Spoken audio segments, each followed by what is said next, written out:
They had expected it to be just another carefully choreographed, politely restrained, BBC-style conversation. Another royal-adjacent sit-down where nothing unexpected ever escaped the studio. The setting was familiar: a polished BBC News backdrop, a calm and methodical interviewer, and a high-profile guest dressed in a crisp white shirt, ready to deliver well-rehearsed talking points.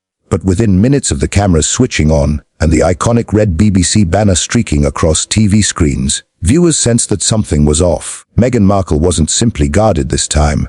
She was openly combative, and Laura Kuenssberg, Britain's famously unshakable political interviewer, was about to find out what happened when a guest treated a serious news program as a stage for ego and grievance. Before the interview was over, one of them would stand up and walk away, and the other would bring the entire broadcast to an abrupt end. The BBC studio itself carried an air of calm neutrality. Floor-to-ceiling panels shimmered with a stylized image of Downing Street. Black door, pale stone iron railings. Two bright red chairs faced each other over a pale wooden coffee table, where two identical glasses of water sat precisely aligned, like props in a carefully curated theatre set. Above them, soft blue and white lights washed the room in an institutional glow meant to reassure, not provoke. Laura Kuenssberg sat in one of the red chairs, posture relaxed yet unmistakably authoritative. A small stack of cards rested neatly on her knee. Her simple red dress matched the chair, and the color contrasted sharply against the cool backdrop behind her. Her expression, calm, professional, was the same one she had worn through interviews with prime ministers, cabinet resignations, political scandals, and economic crises. She did not rattle easily. Opposite her, Meghan Markle was already seated as the floor manager signaled the final countdown. Her white shirt was tucked into slim black trousers, her ankles crossed with deliberate poise. Her hands were folded neatly, but her jaw was tight, her eyes sharp. Her hair, pulled into a severe low bun, highlighted the tension in her features, giving her a sculpted, almost brittle look. Studio live in 3 the Tulu? The red light blinked on. Good evening, Laura began, her voice smooth and familiar to millions of households. Tonight on BBC News, we speak with a woman who has been at the center of royal, political, and cultural storms on both sides of the Atlantic. Meghan, Duchess of Sussex. Thank you for joining us. You're welcome, Meghan replied, her tone cool. Though I hope this isn't going to be another attempt to turn my life into entertainment. A flicker of tension flashed across the room. This is a news program, not a drama, Laura said evenly. Let's start with something simple. You've been living in the United States for some time now. When you look back at the UK, at the monarchy, at everything that's happened, how do you see it? Meghan let out a small, humorless laugh. How do I see it? As a chapter I outgrew. People here seem to have trouble accepting that. They cling to this fantasy that I should be forever grateful for. What? Proximity to a building with a balcony. Somewhere between the production gallery and the control room, a silent jolt went through the staff. Laura, however, remained steady. Some would argue it was more than proximity, she said. You married into an institution that represents the state. You benefited from that platform. Do you feel any responsibility for the fallout that followed? Meghan's eyes narrowed. It's interesting that people discuss fallout as though it's something I caused rather than something the institution created by failing to protect me. No one ever asks whether they feel responsibility. I've asked them that too, Laura replied calmly. Tonight I'm asking you, and I'm telling you, Meghan shot back, that my responsibility is to my own well-being and my family, not to an outdated system more concerned with headlines than with my mental health. Laura glanced briefly at her cards. Speaking of your family, she continued, there have been reports that your relationship with Prince Harry has come under strain due to media projects, business ventures. You mean gossip? Meghan cut in sharply. Let's call it by its real name. The British media love to disguise obsession as concern or reports. It's gossip, and frankly, I'm surprised that on the BBC, you're repeating it. Her tone sliced cleanly through the air, quiet but razor sharp. I'm asking, Laura said, steady as ever, because you chose to make parts of your relationship public, through interviews, documentaries, your book, your podcast. When you share your story publicly, people ask follow-up questions. That's accountability. Meghan smiled, though it never reached her eyes. Accountability is a fascinating word, especially coming from British media, given how this country has treated women who don't fit into its expectations. So, Laura pressed gently, Is that how you see yourself? As someone Britain failed. Meghan said coolly, I see myself as someone who survived a system that wanted a silent, smiling figurehead, and when I refused to play that part, suddenly I became difficult, demanding, divisive. It's an old pattern. Nothing about it is original. Laura nodded, acknowledging the sentiment without endorsing it. Let's talk about America, she said.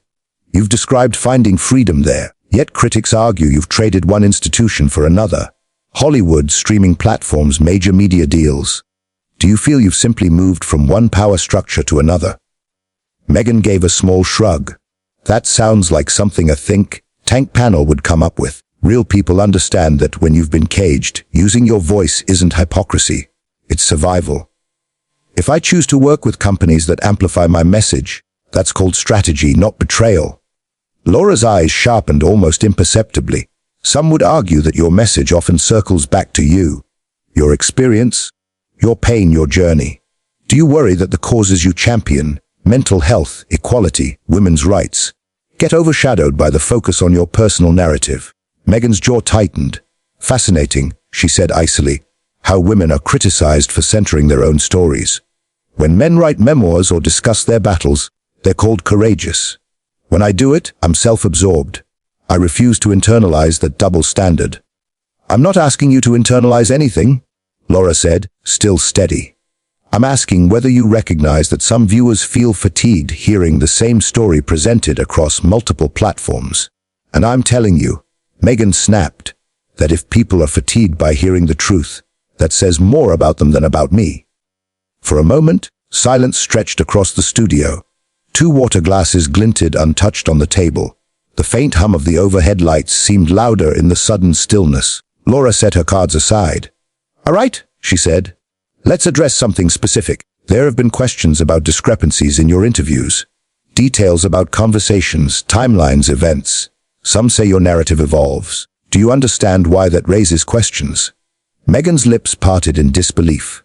Are you accusing me of lying on live television? She asked, her voice low and dangerous. I'm saying, Laura replied evenly, that when the public is asked to accept your story as the basis for major shifts, your departure from royal duties, public perceptions of the monarchy, even international debates, it's reasonable for journalists to ask about consistency. Meghan let out a breathy, incredulous laugh. Consistency. Trauma is not a perfectly edited script, Laura. It doesn't come with timestamps and footnotes. When you're living through it, you're just trying to survive. Yet somehow I'm expected to be a human hard drive with flawless recall for your fact-checking. It's not my fact-checking, Laura said softly. It's the public's right to ask questions when someone uses their pain as a platform. Meghan's eyes flashed. You mean when a woman refuses to sit quietly and play the Grateful Duchess? Let's at least be honest about what bothers people. From the gallery, a producer's voice buzzed gently into Laura's earpiece. Move on, keep the pace steady. She ignored it. All right, she said, leaning forward slightly. Let's talk about something that isn't the institution, or the press, or Britain. Let's talk about you.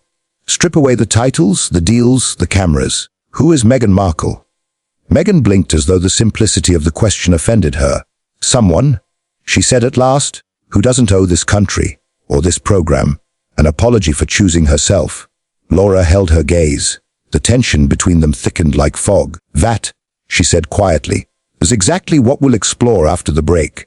The red studio light clicked off. The monitor cut to a graphic. The control room exhaled collectively. But on the 2 red chairs, neither woman moved. Meghan folded her arms more tightly, lips pressed together.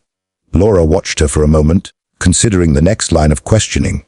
From the gallery, someone muttered, "This is going to blow up."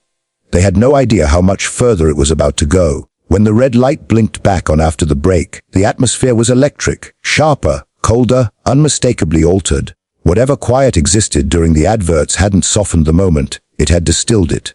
Laura straightened slightly. Her voice returned with the trademark BBC calm, but the warmth was gone. "Welcome back," she said. "I'm speaking with Meghan, Duchess of Sussex." This time, she didn't linger on the title.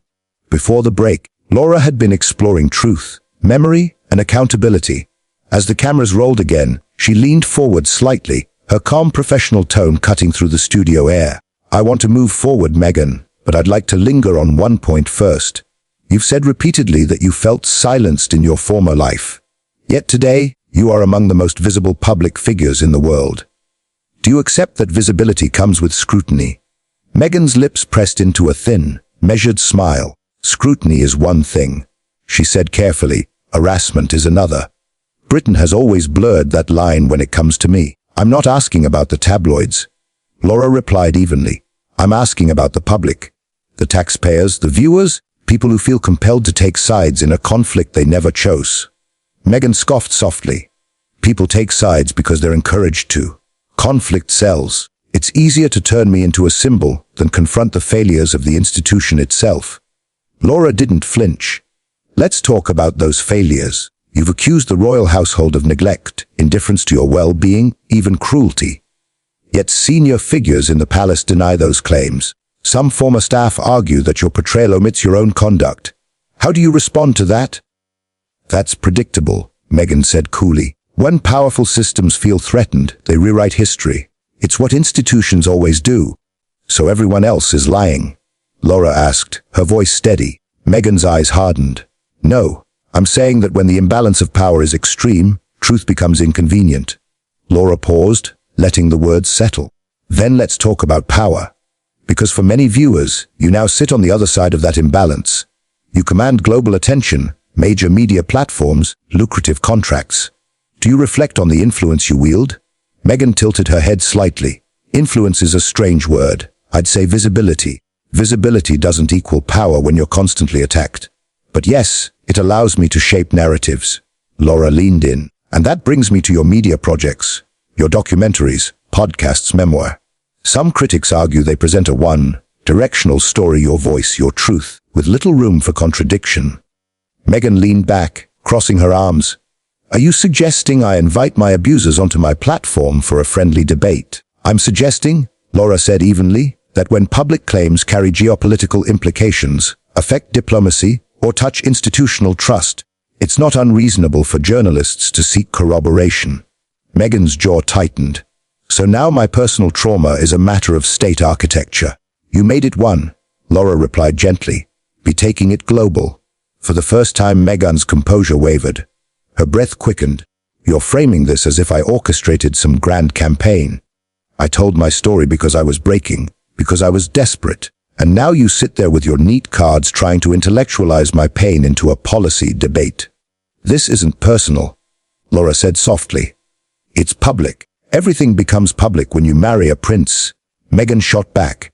You should understand that better than anyone. Laura held her gaze. That may be true, but many will point out that you chose to remain public even after leaving royal life. That wasn't forced upon you. Meghan's voice cooled. You assumed disappearing would bring peace. That's naive.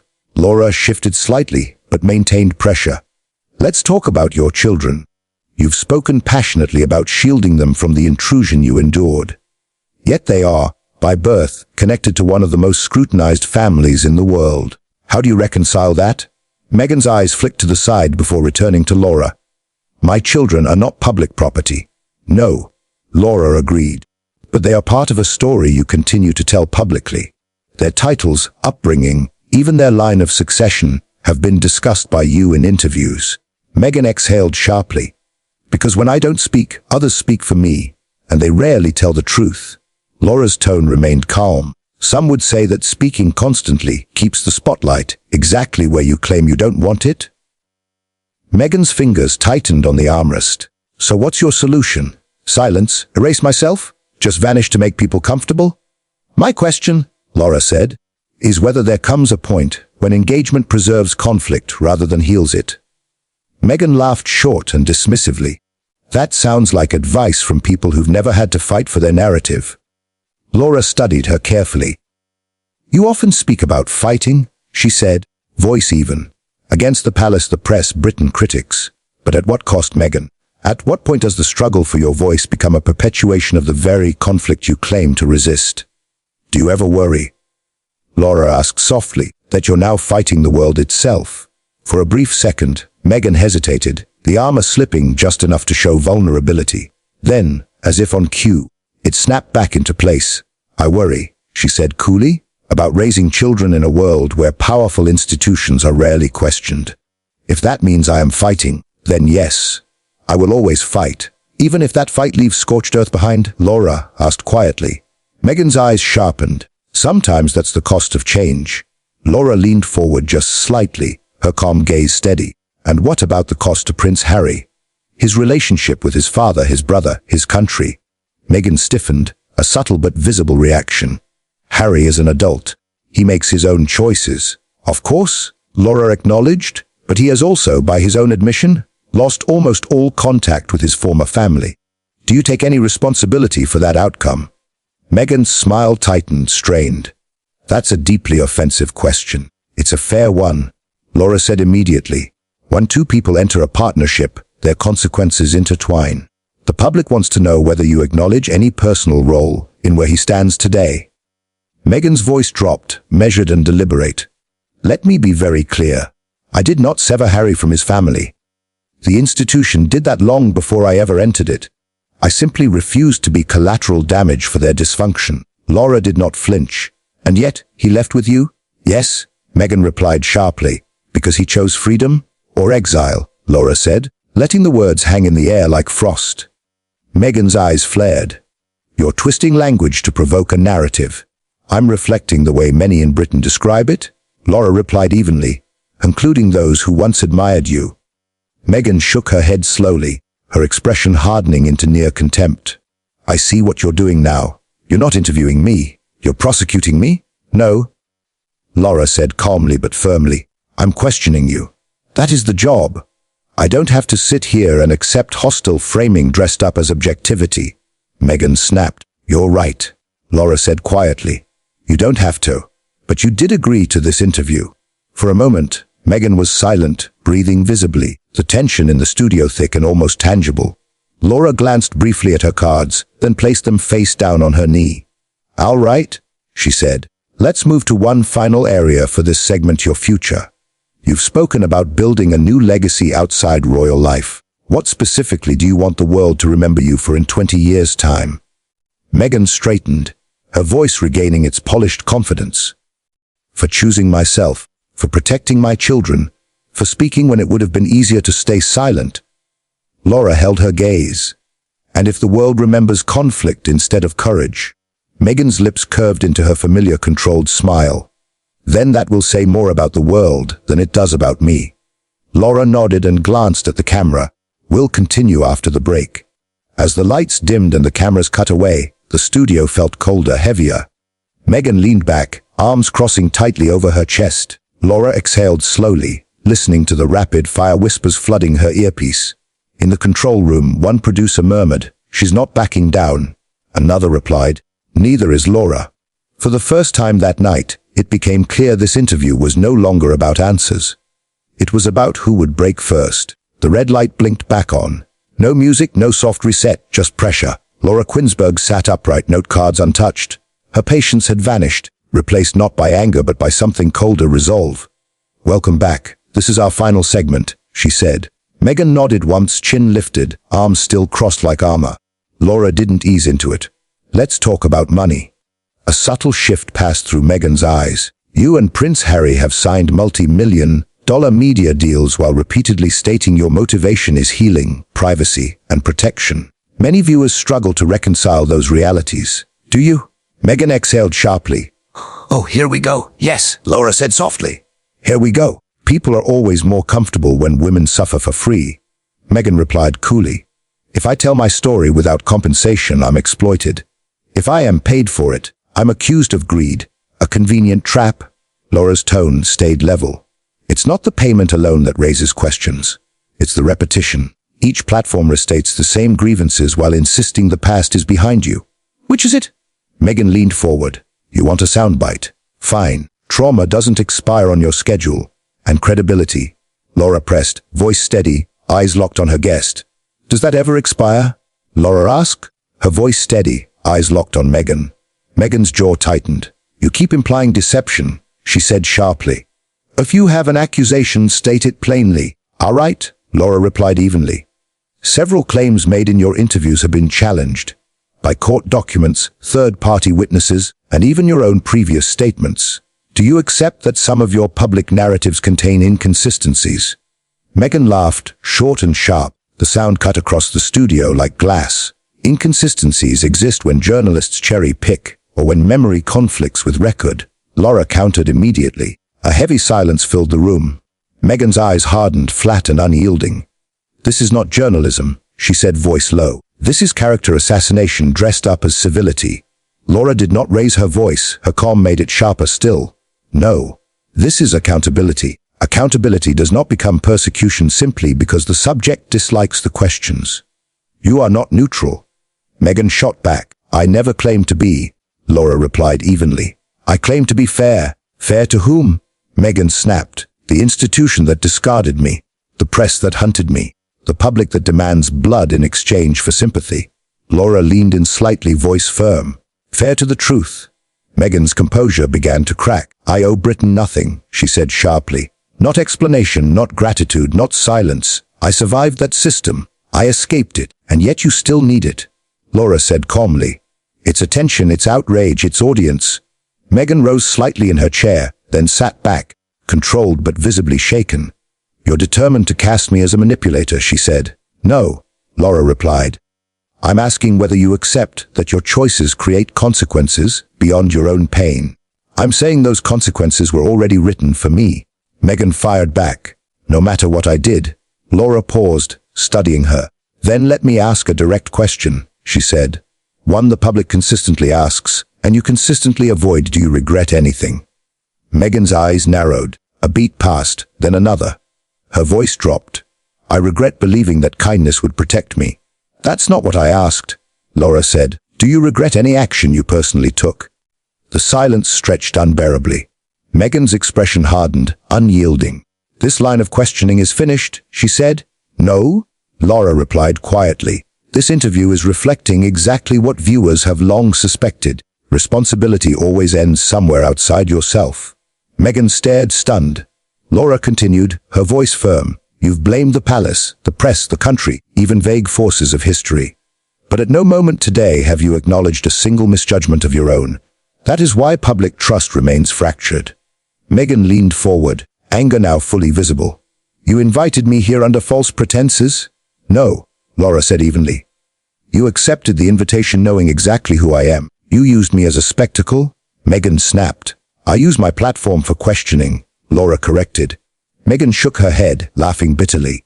"You wanted a villain. Congratulations. You've written the script perfectly." Laura's voice turned ice cold. "No. What I want is honesty, and you have refused it at every turn." Meghan pointed with one finger.